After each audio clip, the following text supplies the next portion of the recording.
Dani obnovljivih izvora energije 2025. okupili su u Splitu 400 sudionika iz 19 zemalja, predstavnike 115 tvrtki i 30 institucija koje oblikuju našu energetsku budućnost.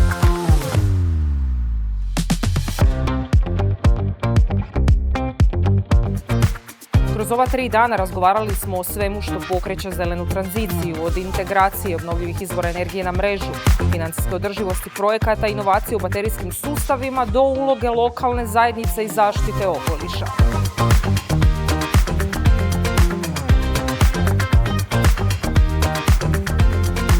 Govori Gilesa Dixona iz Wind Europa i Kristofa Lica iz Solar Power Europa ostavili su snažan dojam i prenijeli jasnu poruku.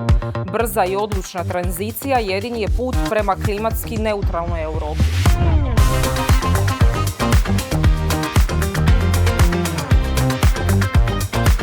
Imamo znanje, imamo partnere, imamo razlog. Vrijeme je za gradnju nove hrvatske energetske stvarnosti.